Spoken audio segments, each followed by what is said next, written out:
Good afternoon. Today is the 31st of January 2022.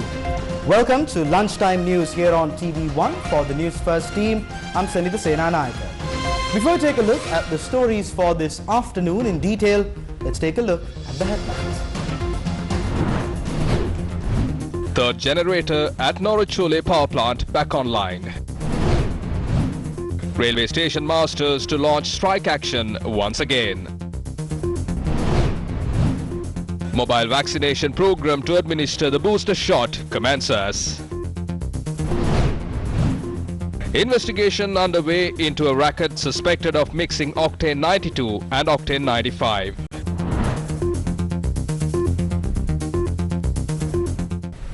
Now to those stories in detail. An investigation has been launched to look into the complaints lodged by the general public alleging that the composition of octane 92 and 95 petrol has been changed. Secretary to the Ministry of Energy, KDR Olga, stated that 62 samples obtained from fuel stations across the country were tested. The outcome of the testing would indicate if there is any changes in the composition. Ministry Secretary said that, however, investigations and testing will continue as a large number of complaints have been lodged. She further noted that information has come to light. The 92 octane petrol has been mixed with the 95 octane at certain fuel stations. A group of people who behaved in an unruly manner at the Janata Vimukti Peramuna public meeting held in Nittabur attacked the vehicle of JVP leader Anurukumara Disanayaka yesterday. The party expressed its stance following the incident.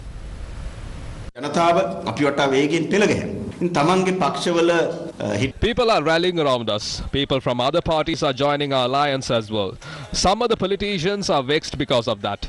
Yesterday's incident is a testament to that. By this time this attack happened, everyone including Anurukumara Disanayaka had been inside the meeting hall. This gang of thugs have thrown eggs at another group of people who were at the entrance of the hall as well. This same gang is the one behind the fourth incident as well. What is evident is that both these attacks have been carried out for political mileage. I would like to tell this government and the president to come and face us with political policies. We are ready for any policy debate. We would like to ask them not to come at us with cheap challenges.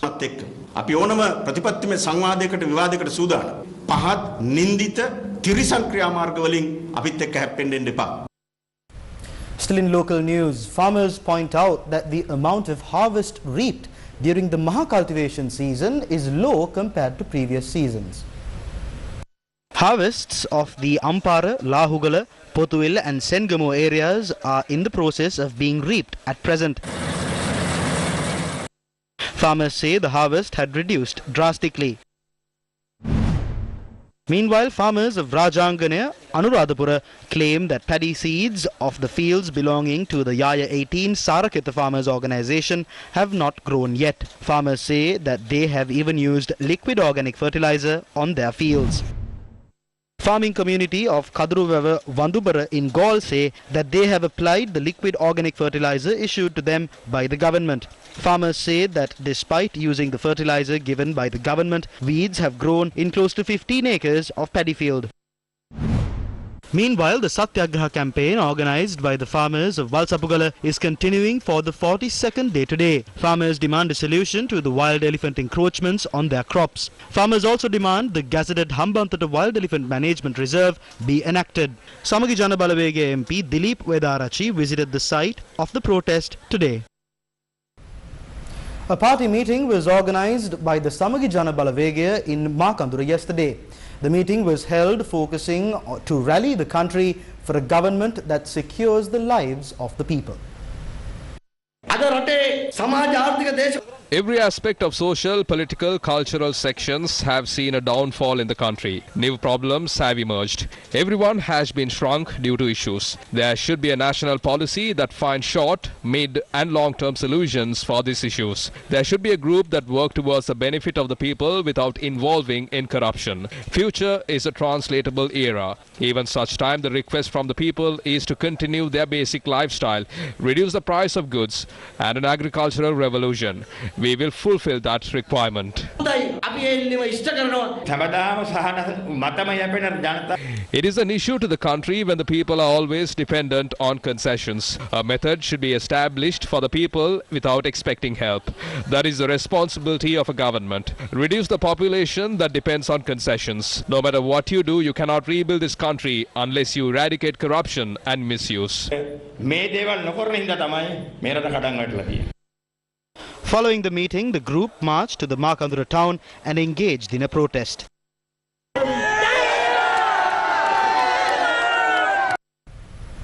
As it was mentioned in the headlines, Railway Station Masters Union says that they will resort to another trade union action in the future, citing several factors including the cancellation of train operations in an arbitrary manner. Many trains were cancelled in the recent past. We engaged in a trade union action as well. But these are not being updated. They started the nightmare, but they cancelled that as well. They are cancelling office trains, stating that there are not enough operators and drivers. We would like to focus the attention of the government on this matter. This is being deliberately done. We will not have second thoughts on resorting to a strike action once again if these people are deliberately inconveniencing the passenger and the railway employees. President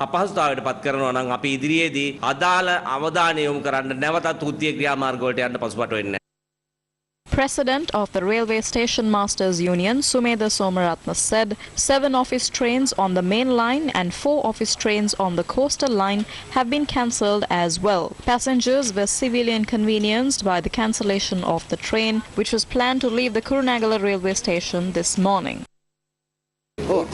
This train did not arrive for several days. We have to bear the brunt every day. The authorities are not giving a permanent solution to this as well.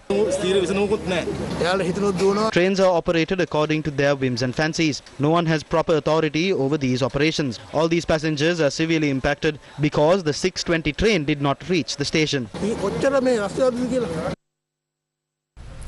Secretary to the President, Gamini Senarath, called on the Mahasangha of the Asgiri Malwatu chapter and obtained blessings. The President's Secretary recently called on Most Venerable Tibbatuwave Sri Sumangala Thero, the Mahasangha Nayaka of the Malwatu chapter, and obtained blessings. Still in local news, a program was held in Colombo today to obtain the signatures of lawyers for a petition demanding the release of Ranjan Ramanayaka on Independence Day. The ceremony was held near the Halsdorf Court Complex. It was organized by the National Association for the Self-Employed. Still in more local news, humans are suffering because of elephants and elephants are suffering because of humans. The human-elephant conflict has now topped the list of unresolved crises here in Sri Lanka. People living in the villages of Padikaramadua, Paranigama, Maitrigama and Halmilleva are battered by wild elephant encroachments for a long time. Wild elephants roaming in the surroundings of the Huruluveva Reserve and the Habarana Reserve encroach on these villages almost as if it's out of habit.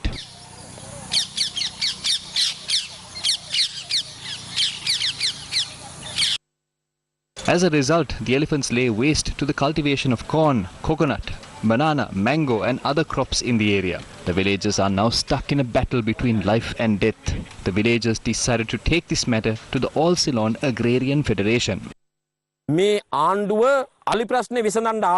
government said they have taken measures to resolve the human-elephant conflict. Steps were taken to dig large anikats in the Anuradhapura district. As a result, the excess water that flows into Vevers have now gathered in those anikats. Also, other animals living in the wilderness have died after falling into these anikats. We asked the government to erect an electric fence as a temporary solution for this issue. Up next is Crime Watch.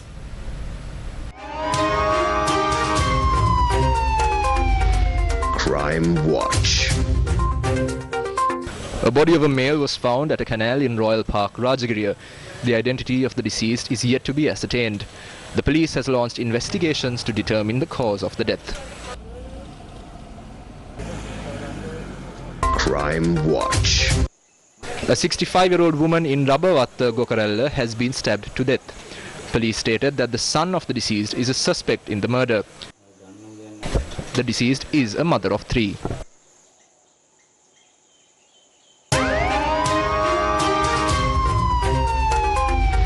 Crime Watch. Still, there is no viable solution for the prevailing power crisis in the country. A discussion will be held this afternoon to decide whether power cuts will be imposed or not from today onwards. Meanwhile, attention has been drawn towards emergency power purchases against a backdrop where the third generator of the Norachole power plant has already been added to the national grid. We would like to keep you, the viewer, up to date on the prevailing power crisis in Sri Lanka at the start of today's bulletin. The Public Utilities Commission decided to revoke the decision that was taken to cut power on the 31st of January as a result of the discussion they held with the CEB Engineers Union. Chairman of the Public Utilities Commission of Sri Lanka, Janaka Ratnayaka, told Newsfirst that a special discussion will be held this afternoon on whether to impose power cuts from today onwards. Another special meeting held on the power crisis in the country is being presided over by President Gotabaya Rajapaksa today. According to Minister of Power Gamini Lokuge, the discussion will get underway at 11:30 this morning and permission will be sought from the Cabinet to extend the agreements that are already in place to purchase power from 2 privately owned power plants. We had to face 2 challenges. The hydropower has decreased due to the drought and we have to strengthen our thermal power plants as well. We are planning to obtain power for about 3 months from the thermal power plants and resolve this issue.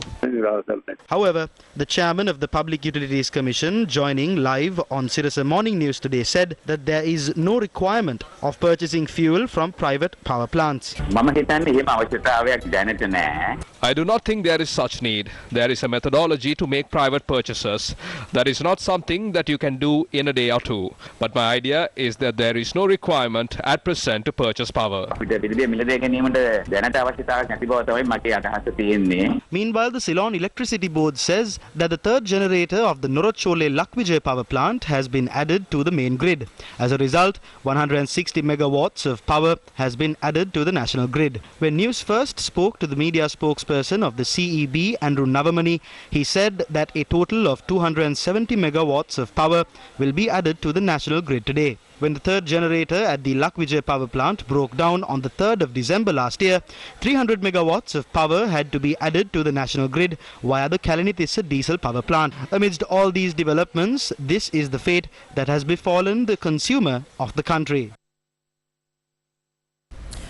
Meanwhile, the Electricity Users Association said that it is unfortunate that this government and the previous governments have taken steps to extend these diesel agreements. They also said that quite contrary to this, the Vistas of Prosperity and Splendor statement of this government had stated that all corrupt deals regarding power plants will be scrapped off. They said that it is very distinctive as to who is behind this crisis now.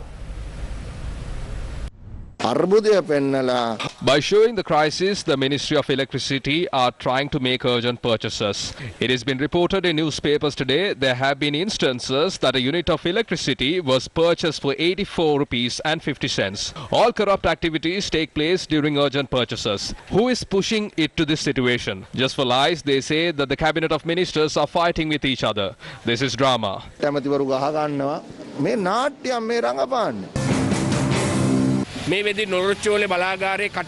Operations at the Norachole power plant is back to normalcy. As a result, we expect there will not be any issues in the future. The Good Governance government back in the days paved the way for diesel mafia again to purchase emergency power. These matters took place when they had the opportunity to purchase a unit for 20 rupees. They purchased it for 60 rupees. We have to make a decision whether to stay in the dark and drive vehicles or walk and stay in the light. Only one is possible. There is no one to accept responsibilities. No one guaranteed that there will not be any fuel crisis. Mr. Uday Gammanpilla says, if you give me $1, I will get you fuel. Mr. Gamini Lokuge, on the other hand, does he say, we will give electricity? He does not say that. He says, if you give fuel, we'll give you electricity. This will break. Certain opposition parties are expecting that economy will fall. That is their politics. We say with responsibility, this is a difficult time. However, we will move forward with a program that will strengthen our economy.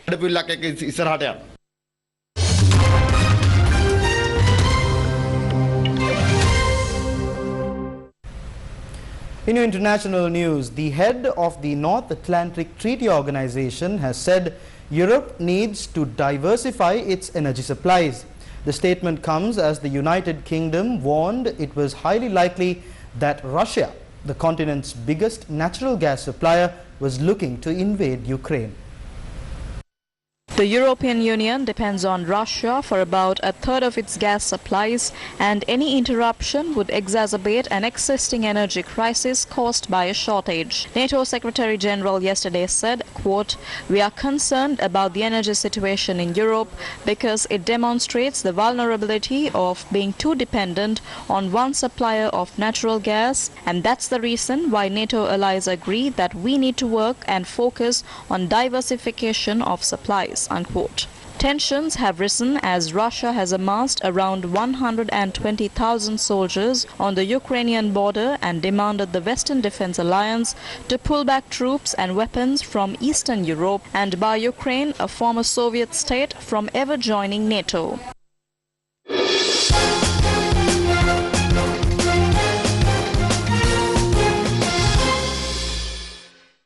In some news from the cricketing arena, Sri Lanka defeated South Africa by 65 runs in the 5th place playoff semi-final game of the Under-19 Cricket World Cup yesterday. After winning the toss, Sri Lanka under-19 skipper Dunit Wellalage decided to bat first. Accordingly, Sri Lanka did not have the best of the starts as they lost their first 3 wickets for just 25 runs. Thereafter, skipper Dunit Wellalage and Siobhan Daniel put on 62 runs for the 4th wicket.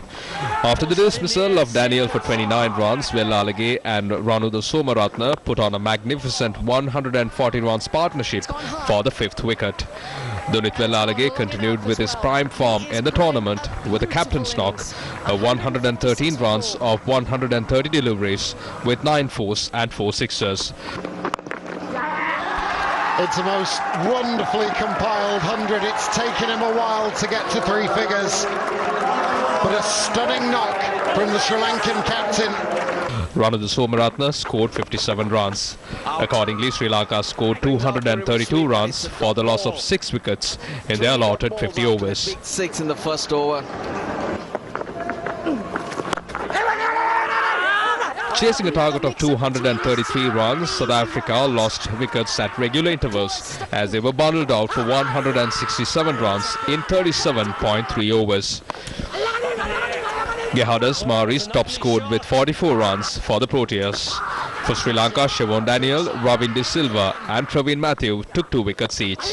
Oh, simple after saying all of that.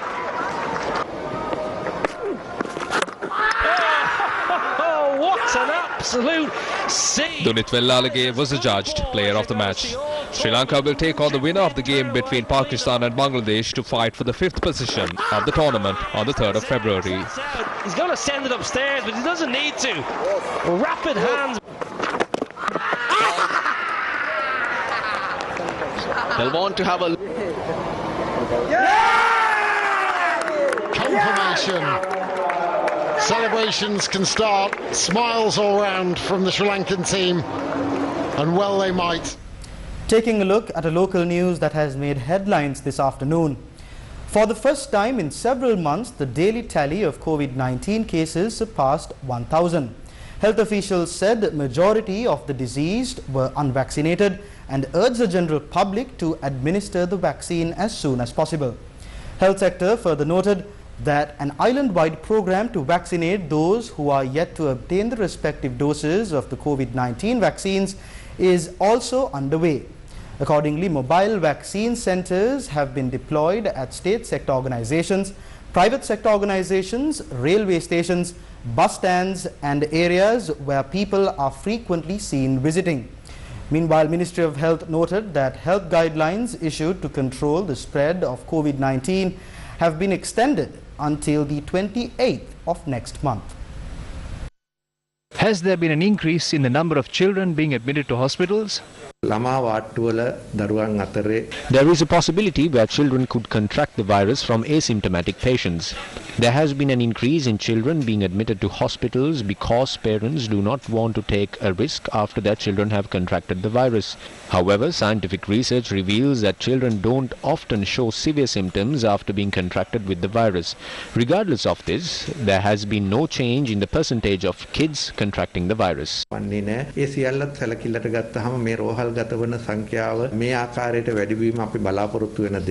will this have an impact on the hospital system?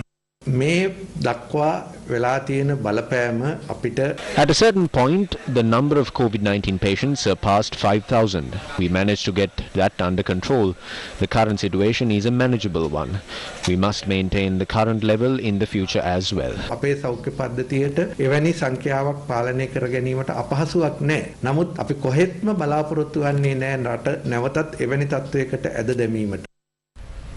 And that brings us to an end of this edition of Lunchtime News here on TV1. For the News First team, I'm Sanita Senanayake. Take care and stay safe.